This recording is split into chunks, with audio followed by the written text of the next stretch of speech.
2 in the morning. The clinic was empty except for the hum of fluorescent lights and Olivia's ragged breathing. Her daughter's prescription glowed on her phone screen: albuterol, urgent refill. The pharmacy closed until morning. Rosie couldn't wait until morning. Her fingers flew across the keyboard, years of careful professionalism dissolving into a mother's panic. She hit send on the message to her doctor. 30 seconds later, her phone shattered the silence. The voice on the other end wasn't her doctor's gentle tone. It was deeper, commanding, familiar in a way that made her stomach drop. "This is Alexander Hunt, her CEO. The man whose name appeared on paychecks and corporate emails but never in her world of night shifts and peeling linoleum. The man she'd just sent her daughter's medical crisis to by mistake." Before she could form an apology that might save her job, he spoke again. "Doctor's coming. What's your address?" "Huh." The fluorescent lights buzzed above Olivia Reed's head as she logged the last prescription of her shift. 2:15 in the morning. The Hunt Medical Corporate Clinic was silent except for the hum of ventilation and her own exhausted breathing. Outside, the city sprawled in darkness. Another 45 minutes and she could go home to Rosie, asleep under Mrs. Chen's watchful eye. The third night this week, she'd asked her elderly neighbor for help. Guilt twisted in Olivia's chest, but what choice did she have? The night differential paid an extra $2 an hour. $2 she desperately needed. Her phone vibrated. Olivia's heart lurched. Mrs. Chen never texted unless something was wrong. She grabbed the phone, fingers trembling. Rosie woke up. "Can't breathe good. Used inhaler but not helping much. You have spare?" The words blurred. Olivia read them again, forcing her panic-fogged brain to function. The spare inhaler was the cheap generic. Dr. Patterson had warned it might not work as well. Rosie needed name-brand albuterol. The pharmacy downstairs had closed at 6. The 24-hour pharmacy was across town. By the time she drove there and back, Rosie could be in real trouble. Her fingers moved before she could think, pulling up Dr. Patterson's number. She'd texted him before during late-night emergencies. He always responded, calm and reassuring. She typed quickly. "Dr. Patterson, it's Olivia Reed. Rosie having asthma attack. Current inhaler not working. She needs albuterol sulfate, HFA, 90 micrograms. Can you call in emergency prescription? I can pick up first thing when pharmacy opens, but she needs it now, please." She hit send. The message disappeared. Olivia pressed her palms against the cool counter, trying to breathe through the tightness in her chest. Rosie would be okay. Mrs. Chen knew what to watch for. They'd dealt with this before. Her phone rang 30 seconds later. Relief flooded through her. "Dr. Patterson. Thank God," she answered without checking the caller ID. "Dr. Patterson, thank you so much for calling back. I'm so sorry to bother you this late, but Rosie, this is Alexander Hunt." Olivia's world stopped. The voice was wrong. Too deep, too commanding. She looked at her phone screen. The number wasn't Dr. Patterson's. It was the CEO's direct line, the one she'd seen on countless company emails. The number she must have clicked by accident in her panic. Her throat closed. "I'm so sorry, Mr. Hunt. I didn't mean to, this was a mistake. I was trying to reach my daughter's doctor. Your daughter needs albuterol." His voice cut through her spiral. Calm, direct. "How old is she?" The question didn't make sense. He should be angry, should be demanding to know why a night shift pharmacist had texted him at 2 in the morning. Instead, he was asking about Rosie. "She's 3. She has asthma. I'm so sorry, I'll delete this number immediately. What's your address?" "What?" "Your address, Miss Reed. Where does your daughter live?" He knew her name. Of course he did. Her number was linked to the employee database. He could probably see her entire file right now, every late clock-in, every emergency time-off request, every paycheck garnishment for medical bills. "Mr. Hunt, I really didn't mean to bother you. I can handle this. Doctor's coming. What's your address?" Olivia stared at her phone. "You're sending a doctor?" "He's 10 minutes from downtown. If you live within the city limits, he can be there in under 30 minutes. But I need your address. I can't accept that. This is my problem. Miss Reed. His voice was quieter, but somehow more intense. I have a 4-year-old son. If he couldn't breathe and someone offered to send help, I wouldn't care who they were. I would give them my address. Your daughter needs help. I can provide it. Please, let me. Olivia's eyes burned. 3 years of pride. 3 years of insisting she could do this alone, and where had it gotten her? Standing in an empty clinic while her baby struggled to breathe 20 minutes away. 42 Maple Street, apartment 3C, the brick building with the green awning. Stay on the line. I'm calling Dr. Morris now. Is anyone with your daughter? My neighbor, Mrs. Chen. Call her. Tell her the doctor is coming and to keep your daughter calm. Do it now. I'll hold. Olivia's hands shook as she texted Mrs. Chen. Doctor, coming in 20 minutes. Alexander Hunt sending him. Please let him in. She brought the phone back to her ear. Done. Dr. Morris is on his way. He has everything your daughter needs. He's worked with children for 20 years. There was movement on his end, the rustle of fabric. Where are you working right now? Hunt Medical Corporate, the clinic on the 15th floor. A pause. You're in the building? Yes, sir. I'm the night pharmacist. I'm calling security to cover your shift. Go home to your daughter. Panic flared. No, please. I need this job. You're not losing your job. You're going home because your daughter needs you. This is me, as a parent, telling another parent to go be with their child. Do you understand? Olivia's vision blurred. Yes, sir. Good. Go. The line went dead. Olivia stood frozen, staring at her phone. Then, Mrs. Chen's reply lit the screen. Doctor here. Rosie, breathing better already. Come home when you can. Olivia grabbed her purse and ran. She burst into apartment 3C to find Rosie breathing deeply against Mrs. Chen's side, her small chest rising and falling steadily. A silver-haired man in his late 50s sat in her second-hand armchair, a medical bag at his feet. Miss Reed, he stood. I'm Dr. Morris. Your daughter is going to be fine. Olivia's legs buckled. Mrs. Chen caught her arm.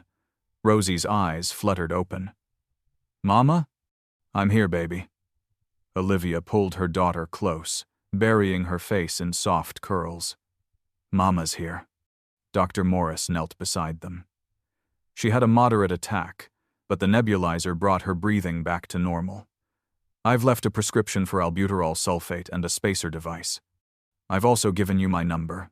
If this happens again, call me directly, day or night. I can't afford. Mr. Hunt has covered all costs. I'd like to see her in my office next week for a full evaluation. My receptionist will call to schedule. He smiled. You have a brave little girl. After he left, Olivia held Rosie and listened to her breathe, in and out, steady and strong. She didn't understand what had just happened, didn't understand why Alexander Hunt had done this. But Rosie was breathing, warm and alive in her arms, and for now, that was enough. The next day, Olivia walked into Hunt Medical with her stomach in knots.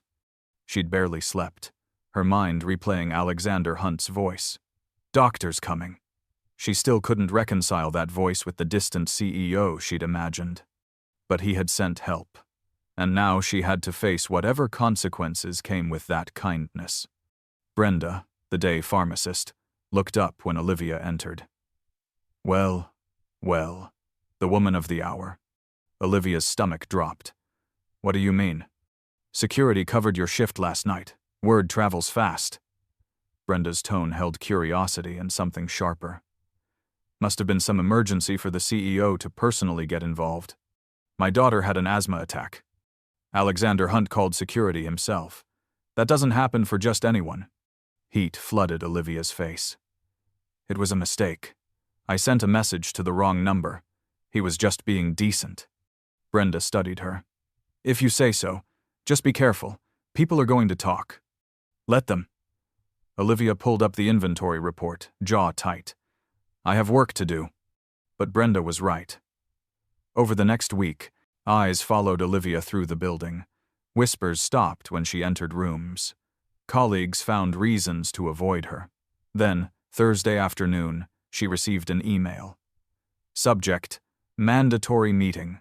Friday, 9 a.m. Human Resources. Her blood turned to ice. Thursday night, Olivia stared at the ceiling while Rosie slept. They were going to fire her. Inappropriate conduct, bothering the CEO. She could see it already: the termination letter, the empty box, the desperate scramble for another job before rent came due. Friday morning, Patricia Vance's steel-gray hair and cold smile greeted Olivia in Human Resources. The office was sparse and smelled like anxiety. Patricia gestured to a chair. "Have a seat." Olivia sat, hands clenched. Patricia folded her hands on the desk. "I'm sure you know why you're here." "I can explain."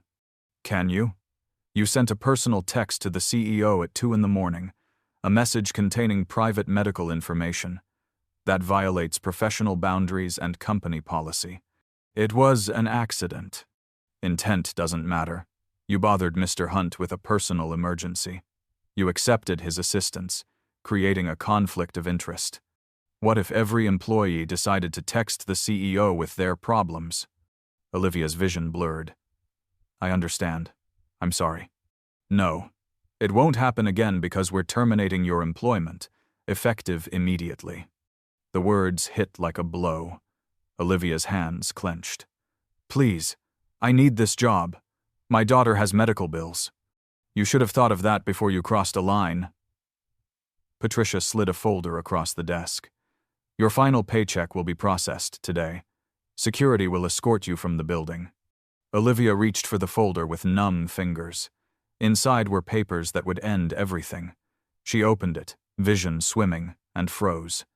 The document on top wasn't a termination agreement. It was a promotion notice. Pharmacy supervisor. $15,000 salary increase. Full health benefits. "What?" She looked up. The door opened. Alexander Hunt stepped inside. He was taller than she'd imagined, his presence filling the space. Dark hair touched with gray, eyes sharp but kind. "Miss Vance, I'll take it from here." Patricia's face paled. "Mr. Hunt, I was following policy. Leave, now." She fled. The door clicked shut. Alexander turned to Olivia, his expression softening. "Miss Reed, I apologize. That should never have happened." Olivia couldn't speak, staring at the promotion notice. Alexander sat, movements careful. What happened the other night wasn't a violation. That was one human helping another. If anyone tells you otherwise, they're wrong. He leaned forward. "You're not being terminated. You're being promoted. Your supervisor has recommended you 3 times. You earned this because you're good at your job." Why would she tell me I was being fired? Because she's built a culture of fear and I've let it continue too long. That ends today. He stood. "Take the rest of the day off. Come back Monday as the new pharmacy supervisor." He walked to the door, then paused. "How is Rosie?" The fact that he remembered her daughter's name made Olivia's eyes burn. "She's good. Better. Thank you." "I'm glad. If you ever need anything, my number is in the directory, and this time, it won't be a mistake." After he left, Olivia sat alone, staring at the promotion notice. $15,000. Health benefits. She thought about Patricia's cold eyes, how close she'd come to losing everything. And she thought about Alexander Hunt asking about Rosie. She didn't understand any of it. But she folded the papers, slipped them into her purse, and walked out with her head held high. Monday morning, Olivia arrived to find her new office waiting. Small, barely bigger than a closet, but it had a desk and a door and a nameplate reading, "Olivia Reed, Pharmacy Supervisor." She stood in the doorway, staring. "Congratulations." Brenda appeared behind her, voice carefully neutral. "Thank you. You must have made quite an impression on the CEO." "I didn't do anything. I was just doing my job." "Right." Brenda's smile was thin. "Just be careful. People are watching." The words echoed all morning. Olivia felt eyes following her. whispers in the break room that stopped when she entered. The unspoken question, what did she do to earn this? The answer was nothing. She'd done nothing except be desperate enough to send a text to the wrong person. But try explaining that to people who'd been passed over for promotions. By Tuesday, someone started a rumor she'd been sleeping with the CEO. Someone else claimed she'd threatened to sue. The stories were absurd, but they spread like wildfire. Wednesday, things got worse. Rosie woke with a fever, not high enough for the emergency room, but high enough to keep her home. Olivia called Mrs. Chen, begging her to watch Rosie. Mrs. Chen agreed, but her voice was strained. She was 73, and Olivia was asking too much. By noon, Mrs. Chen called. Rosie's fever had spiked to 103. Olivia grabbed her purse, heart pounding. 2 weeks into her promotion, and she was already proving everyone right. She couldn't handle it. The elevator doors opened on the ground floor. Olivia nearly collided with Alexander Hunt. He stepped back, concern crossing his face. "Miss Reed, are you all right?" "I'm fine. My daughter's sick. I have to go." "Is it serious?" "I don't know. Her fever's high and I can't—" Her voice cracked. "I'm sorry. I have to go." She tried to move past him, but he caught her arm gently. "Wait. Let me help." "You've done enough." The words came out harsher than intended. She pulled away. "I can handle this." "I know you can, but you don't have to." His voice was calm, steady. "Because I know what it's like to be alone. My wife died 4 years ago. Cancer. I had a 2-year-old son and a company to run, and I was drowning. If people hadn't helped me, I wouldn't have made it. So when I see someone struggling the way I struggled, I help.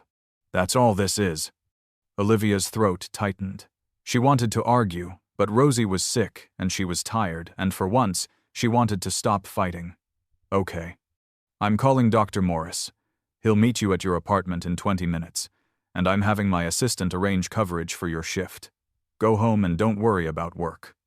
She nodded, not trusting herself to speak. "And Miss Reed, you're doing a great job. Don't let anyone tell you otherwise." She made it to her car before she started crying. Dr. Morris was waiting when she arrived. He examined Rosie, diagnosed a mild ear infection, and left antibiotics. The visit took 20 minutes. He refused payment and told Olivia to call if the fever didn't break.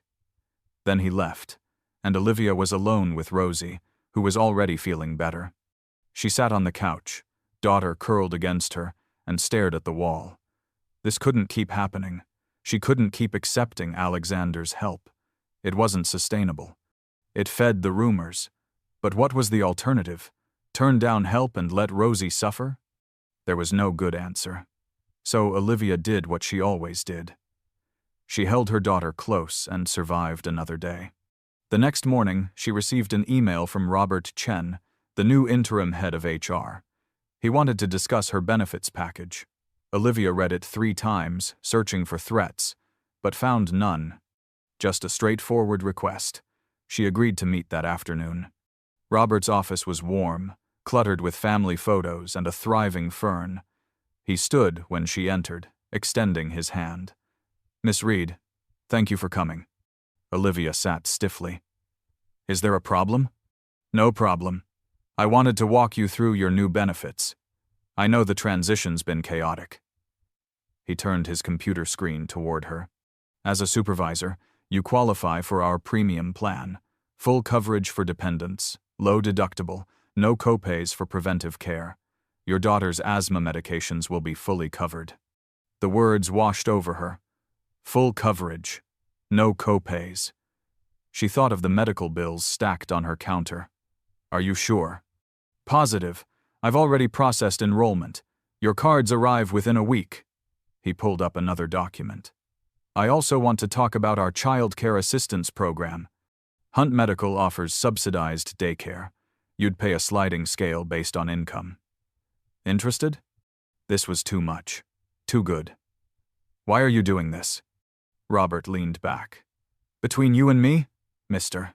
Hunt realized how many employees were struggling and he's trying to fix it. You're not the only one benefiting. We're rolling out the new insurance plan company-wide next month. You just got early access. People think I'm getting special treatment. People always think something. You can't control that. You can only control how you do your job. So do your job well, take care of your daughter, and let the rest go. Over the next 2 weeks, Olivia threw herself into work. She arrived early, stayed late, reorganized inventory, streamlined processes, caught medication errors. She was good at her job. She'd always been good. But now, with judgment hanging over her, she felt the need to prove it. Rosie's health improved. The new insurance covered medications without question. Dr. Morris scheduled her with a specialist who adjusted her treatment plan. For the first time in 3 years, Olivia went an entire week without midnight panic about Rosie's breathing. But at work, things got worse. The rumors persisted, morphing into elaborate stories. Someone claimed they'd seen her leaving Alexander's office late. Someone swore they'd overheard her using his first name. None of it was true, but truth didn't matter. Olivia stopped eating in the break room, stopped casual conversation. She kept her head down, did her work, counted minutes until she could go home. It was lonely and exhausting and made her angry in a way she'd never been before. She'd done nothing wrong. Why was she being punished? The anger built until it exploded on a Friday afternoon. She was reviewing prescriptions when Brenda approached. "Olivia, do you have a minute?" "I'm busy." "Just a second. I wanted to give you advice. Friend to friend." Olivia didn't look up. "We're not friends." "Fine. Colleague to colleague. You need to be more careful. People are talking. Let them talk. If you keep spending time with Mr. Hunt, accepting his help, it's going to look bad." Olivia's hands stilled. Slowly, she turned. "Spending time with him? I've spoken to him twice. Both times were emergencies with my daughter. I'm not sleeping with him. I'm not manipulating him. I'm trying to survive. And if people want to turn that into something ugly, that's their problem, not mine. I'm just saying, I know what you're saying, that I should be ashamed for accepting help, that I should turn down medical care for my daughter because it might look bad, that I should sacrifice my child's health for my reputation." Olivia's voice rose. "Well, I won't. I won't apologize for being a good mother. And if that makes me a target, fine, but I won't be ashamed." Brenda stepped back, face flushing. "I was trying to help." "Then help by minding your own business." The clinic went silent. Everyone had heard. By Monday, the whole building would know. She'd made everything worse. But for the first time in weeks, she didn't care. That night, after Rosie was asleep, Olivia sat at her kitchen table and cried. She cried for the loneliness, for the judgment, for the unfairness. She cried because she was tired and scared, and didn't know how much longer she could keep fighting. And then, when the tears stopped, she made a decision. Monday morning, she would go to Alexander's office. She would thank him, and then she would ask him to stop. No more doctors, no more interventions, no more help. She would handle her life alone, the way she always had. It would be harder, it would hurt, but at least she'd have her dignity. She went to bed feeling hollow but resolute. It was the right decision, the only decision. But Monday morning never came the way she expected. At 3 a.m., her phone rang. Olivia jerked awake, heart hammering. She grabbed the phone, expecting Mrs. Chen, but the name on the screen made her stomach drop. Alexander Hunt. She answered, voice hoarse. "Hello? Miss Reed." His voice was tight, controlled. But beneath the control, she heard something that sounded like panic. "I need your help." Olivia sat up, fully awake. "What's wrong?" "It's my son. He's sick. Fever, vomiting, and I can't—" He stopped, and she heard him take a shaky breath. "I can't get him to stop crying. Doctor. Morris is out of town. The hospital is 40 minutes away, and I don't know what to do." The words hung in the air.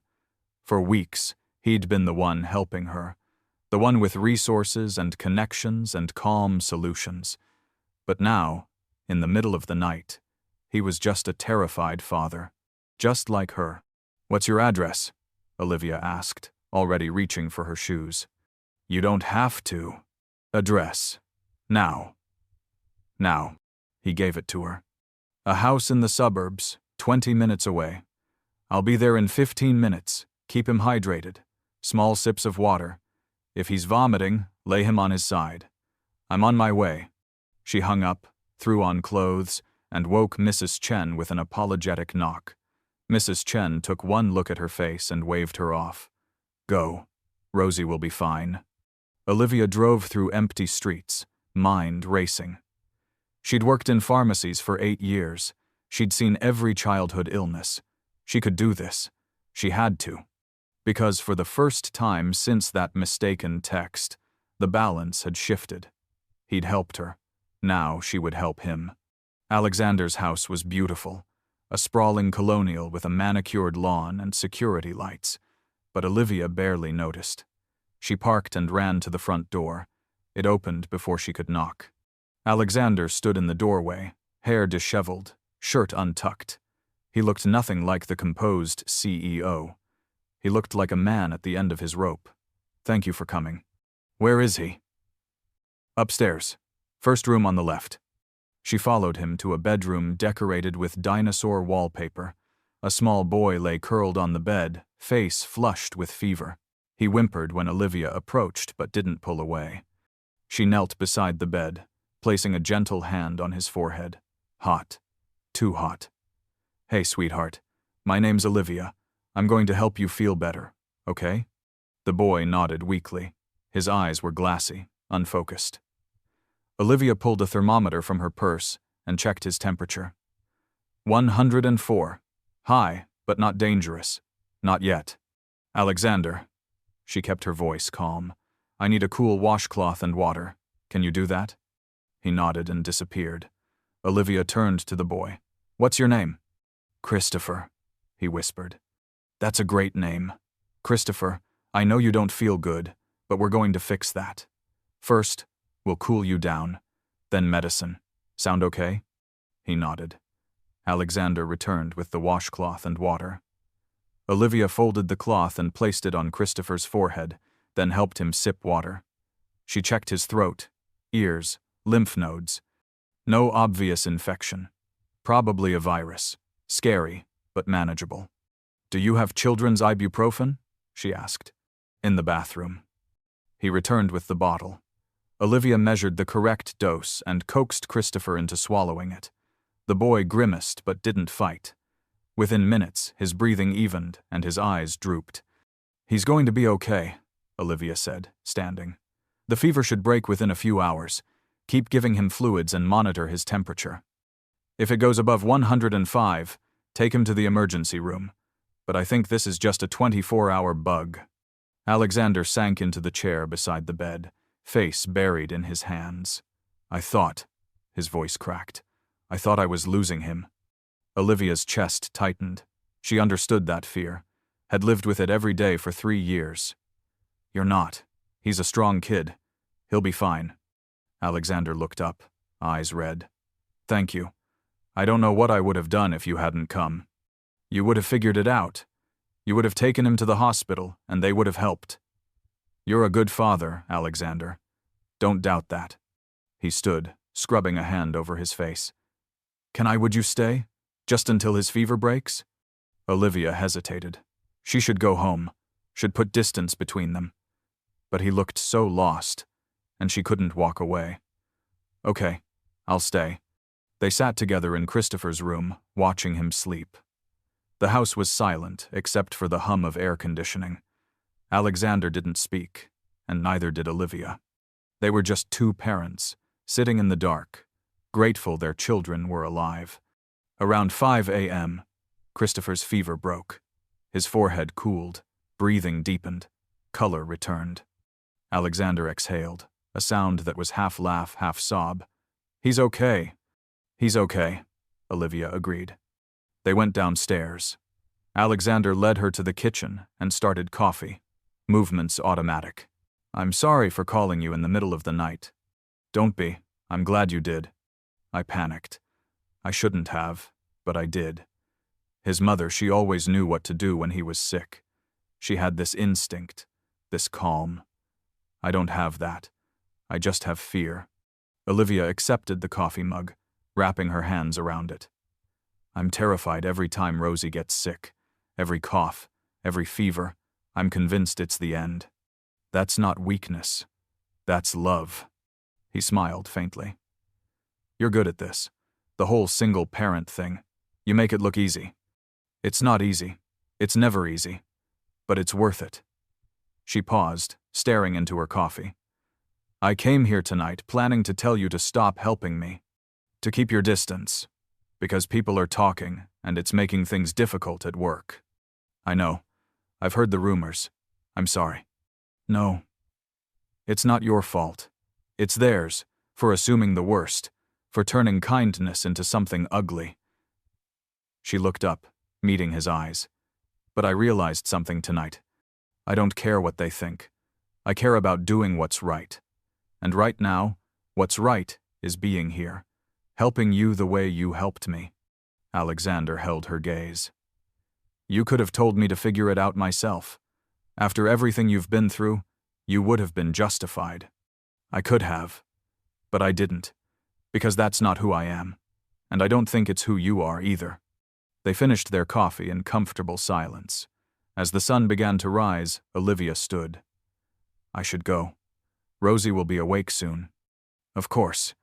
Alexander walked her to the door. Olivia, thank you. For everything. You're welcome. She paused on the threshold. And Alexander, if you ever need help again, call me. I mean it. He nodded, something soft and grateful in his expression. Same goes for you. She drove home as the city woke, feeling lighter than she had in weeks. The rumors would continue. The judgment would persist. But she'd made a choice. Not to run from Alexander's kindness, but to meet it with her own. They were two single parents trying to survive, and if they could help each other, maybe survival could become something more. Maybe it could become living. Monday, Olivia walked into Hunt Medical with her head high. The whispers started immediately, but she didn't flinch. She went to her office, closed the door, and got to work. At noon, Robert Chen stopped by with papers. These just came through, he said, setting them on her desk. New company-wide policy. All employees with dependents now qualify for premium health insurance, regardless of position. No more tiered system. Everyone gets the same coverage.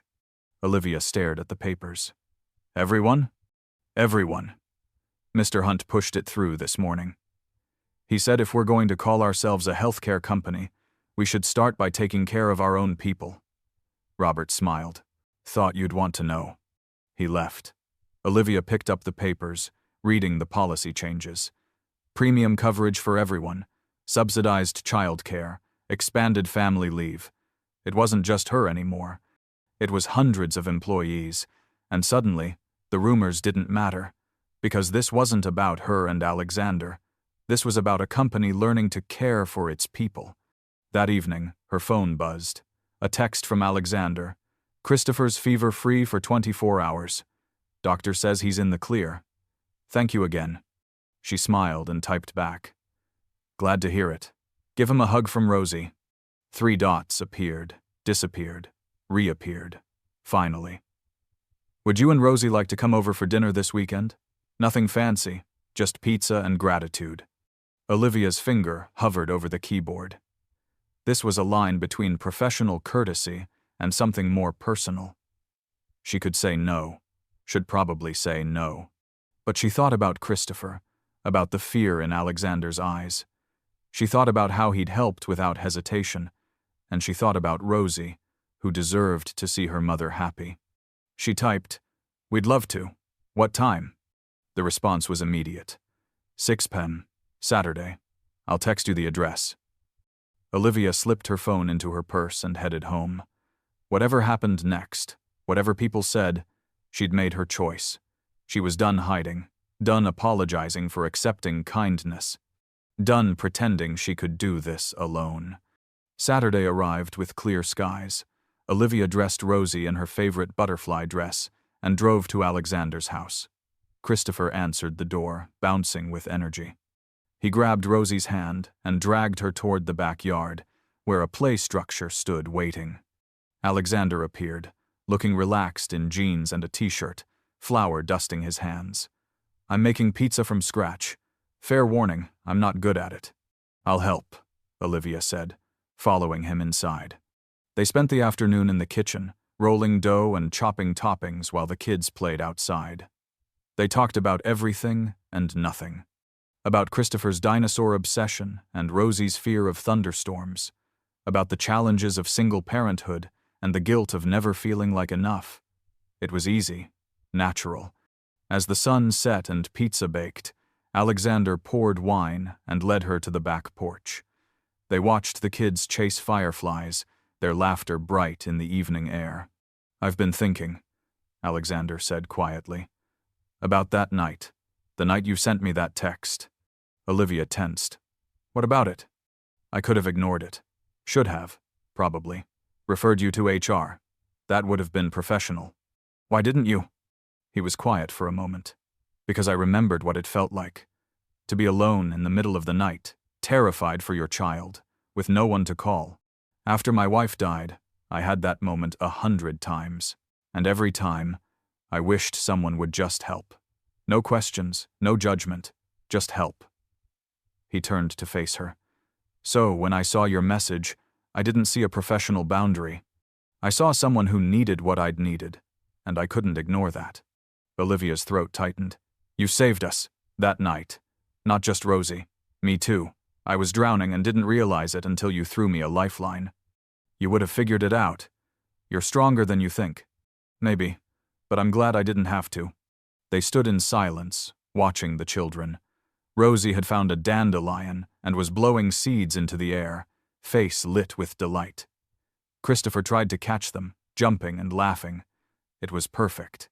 "People are going to talk," Olivia said softly. "About this, about us. Let them. It could cause problems. And I don't care." Alexander's voice was firm. "I've spent 4 years doing everything right, following every rule, maintaining every boundary. And you know what? I've been miserable. Christopher has been miserable. We've been surviving, not living, and I'm tired of it."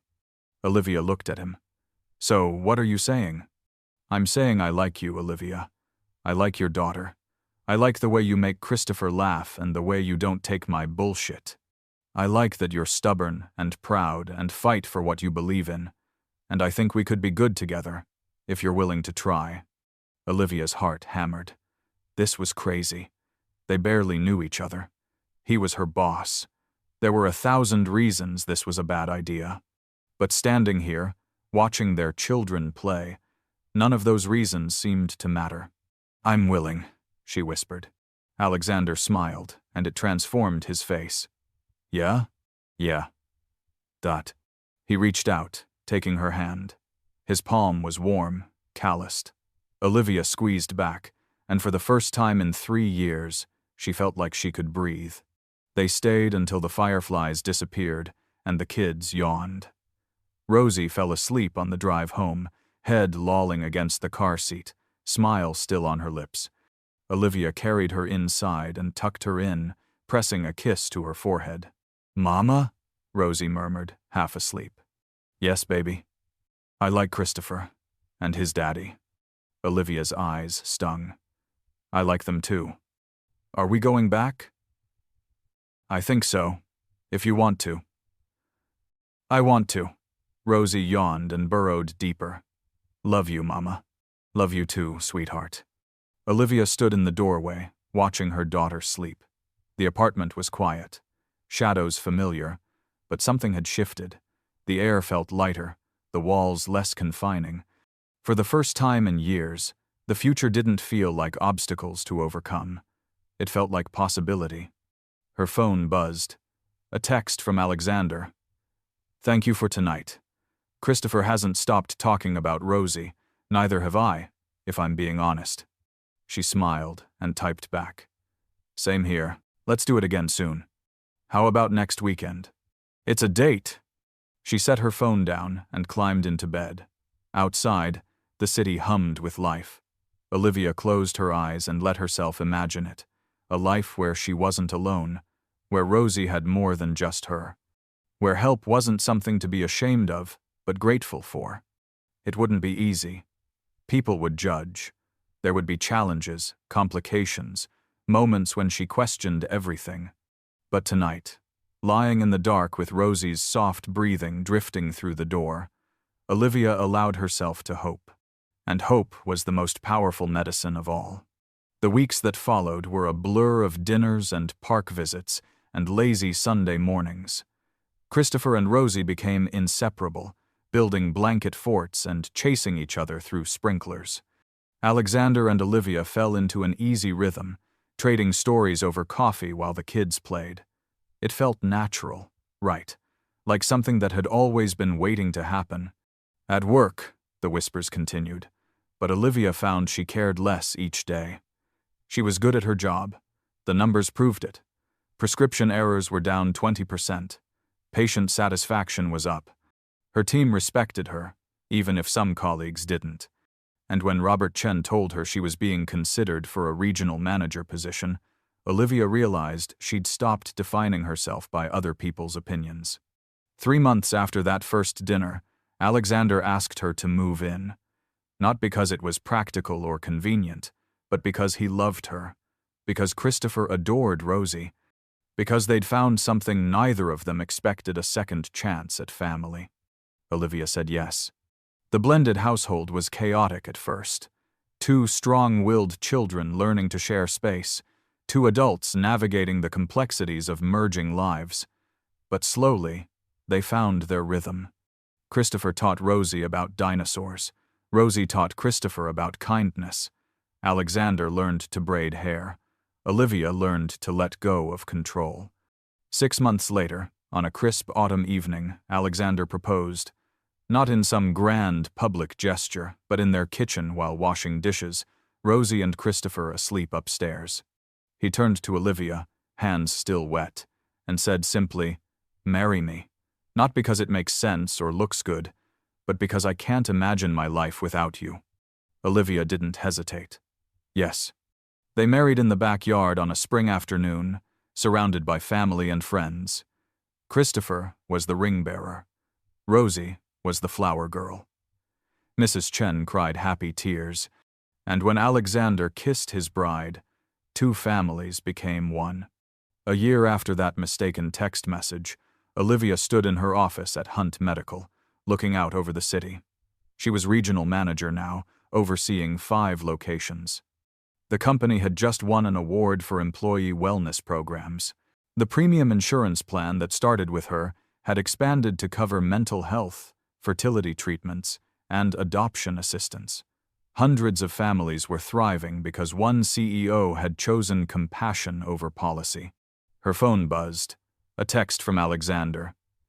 "Christopher has a fever. Nothing serious, but thought you'd want to know." Olivia smiled and typed back. "I'll pick up soup on the way home. Tell him his big sister will read him stories tonight." She grabbed her purse and headed out. As she walked through the building, she passed the pharmacy where this all began.